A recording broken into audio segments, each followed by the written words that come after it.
नमस्कार। चैत्र नवरात्रि के पावन पर्व की शुरुआत हो चुकी है। तो आज हम बात करेंगे पहले दिन की यानी मां शैलपुत्री की पूजा विधि के बारे में और इसके हर पहलू को समझेंगे। ये सिर्फ एक पूजा नहीं बल्कि शक्ति और भक्ति से जुड़ने का एक बहुत ही सुंदर मौका है। तो आइए जानते हैं कि इन पवित्र अनुष्ठानों के पीछे कौन-कौन से चरण हैं और उनका गहरा मतलब क्या है। तो सबसे पहले ये समझना जरूरी है कि मां शैलपुत्री हैं कौन। देखिए, उनके नाम में ही उनका स्वरूप छुपा है। शैल यानी पर्वत और पुत्री मतलब बेटी। वो पर्वतराज हिमालय की पुत्री हैं और इसी वजह से प्रकृति से उनका एक बहुत ही गहरा रिश्ता है। उन्हें सौभाग्य, दृढ़ता और शक्ति का प्रतीक माना जाता है। देखिए, किसी भी पवित्र काम में ना सही समय यानी मुहूर्त का बहुत महत्व होता है। ऐसा माना जाता है कि इस दौरान जो ब्रह्मांड की ऊर्जा होती है वो सबसे ज्यादा हमारे अनुकूल होती है। तो चलिए 19 मार्च 2026 को पूजा के लिए सबसे शुभ समय कौन सा है, इस पर एक नजर डालते हैं। इस दिन पूजा के लिए दो खास समय हैं। एक तो है सुबह का प्रातः मुहूर्त, जो दिन की शांत और पॉजिटिव शुरुआत के लिए एकदम बढ़िया है, और दूसरा है दोपहर का अभिजीत मुहूर्त। इसे तो दिन का सबसे शक्तिशाली और सबसे अच्छा समय माना जाता है। कहते हैं इस वक्त की गई प्रार्थनाएं विशेष फल देती हैं। अब पूजा शुरू करने से पहले एक शांत और पवित्र माहौल बनाना बहुत जरूरी है।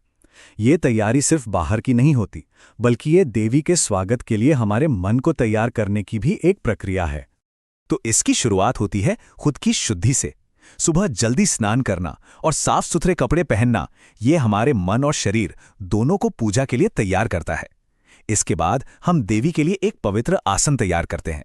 ये एक तरह से उनके दिव्य आगमन के लिए एक मंच बनाने जैसा है। और इन तैयारियों के साथ ही हम पूजा के सबसे मुख्य हिस्से में आते हैं। इसकी शुरुआत होती है कलश स्थापना के बहुत ही महत्वपूर्ण अनुष्ठान से। कलश ये सिर्फ एक बर्तन नहीं है, ये ब्रह्मांड की ऊर्जा और घर की संपन्नता का प्रतीक है। इसे एक खास क्रम में स्थापित किया जाता है।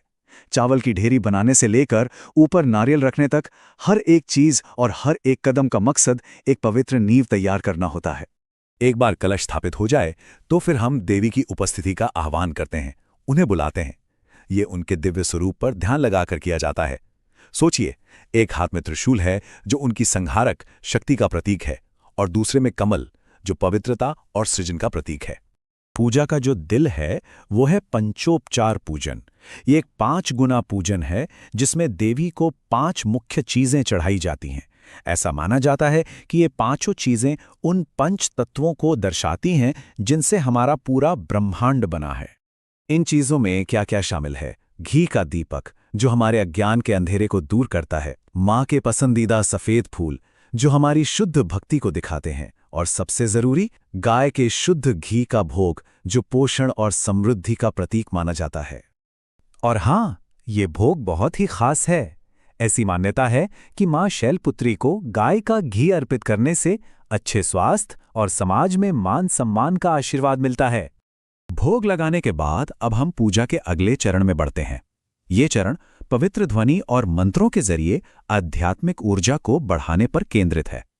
मां शैलपुत्री को समर्पित ये बड़ा ही सरल और शक्तिशाली मंत्र है। इसका 108 बार जाप करना चाहिए। ये बार बार दोहराने से न सिर्फ मन को एकाग्र करने में मदद मिलती है, बल्कि देवी के साथ एक गहरा आध्यात्मिक जुड़ाव भी बनता है। पूजा का समापन होता है आरती के साथ, जिसमें हम पूरी भक्ति के साथ प्रकाश अर्पित करते हैं। और आखिर में पूजा के दौरान अगर हमसे अनजाने में कोई भी गलती हो गई हो तो उसके लिए हम विनम्रता से क्षमा मांगते हैं। इससे हमारी श्रद्धा पूरी होती है। पूजा को और भी फलदायी और संपूर्ण बनाने के लिए कुछ अंतिम लेकिन बहुत ही महत्वपूर्ण बातें हैं जिन्हें ध्यान में रखना अच्छा होता है। तो इस दिन के लिए शुभ रंग, मां के पसंदीदा फूल और मुख्य भोग, इन चीजों को याद रखने से अनुभव और भी गहरा हो सकता है। और हाँ, चाहे तो देवी को प्रसन्न करने के लिए केला या सेब जैसे मौसमी फल भी भोग में शामिल कर सकते हैं। तो ये पूरी प्रक्रिया नवरात्रि के इस शक्तिशाली पहले दिन को श्रद्धा और भक्ति के साथ शुरू करने के लिए एक साफ रास्ता दिखाती है। ये सिर्फ एक अनुष्ठान नहीं है, बल्कि शक्ति, स्थिरता और एक नई शुरुआत के उस दिव्य सार से जुड़ने का एक अनमोल अवसर है।